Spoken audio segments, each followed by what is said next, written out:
Now, hate is a very strong word, so that's why I despise bullet chess. You might be asking yourself, well, what's so bad about bullet chess? Everything.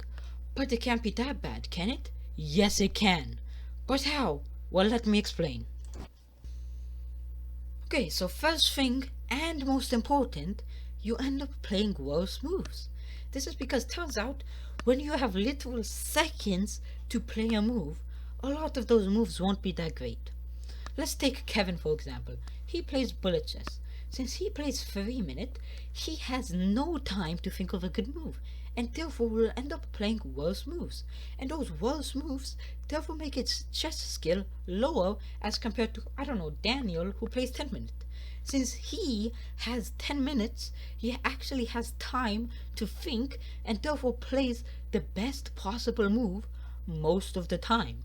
This makes his chess skill better than Kevin's. So yeah, shorter games means worse moves. But so what? Of course you're going to play bad moves, but when you switch over to longer games and have more time to think, surely you're going to end up playing way better moves, right? Wrong. Since you originally played the bad moves, you don't have the pattern recognition and skill to play better moves with more time. Therefore, by playing faster games, you end up damaging yourself not only in the short term, but also in the long term. But on top of that, even if you switch to longer games, chances are you won't actually end up using any of that extra time. This is because you have conditioned yourself to play moves in a 3 minute time frame. Therefore, if I give you, I don't know, 2 more minutes, you won't end up using them. You will most likely end up using the first 3 minutes of that time up until the very end. And by then, you will be 2 minutes up, sure, but you will probably be losing by a lot by that time. And 2 minutes up isn't that much when you're a queen down. Adding on to that, I have a quote that was probably said by Sun Tzu at some point, let's be honest. Long games teach you how to play better moves, since the time isn't of your concern. Short games, however, teach you to play the moves you already know faster. This is because in short games, you don't have the time to learn new moves and experiment. So, great quote there.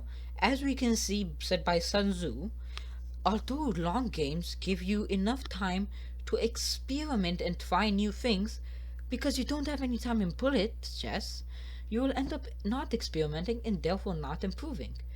It's as if you put Nikocado Avocado on your back while trying to climb the chess.com Elo mountain. Finally, for my last point, you will end up making impulsive decisions and therefore ruining your calculations.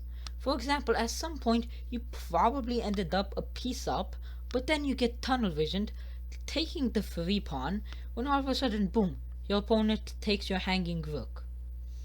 This is a big problem in the long term, since by playing games this short, you are forcing your brain to become tunnel visioned and impulsive, since it simply doesn't have the time needed to make a good calculation. But that's enough for this video. I hope I shed some light on why you should stop playing short games and start playing longer ones. If you are wondering how long, I'd suggest 10 minutes. There's a reason it's the most popular. However, with that concludes my video.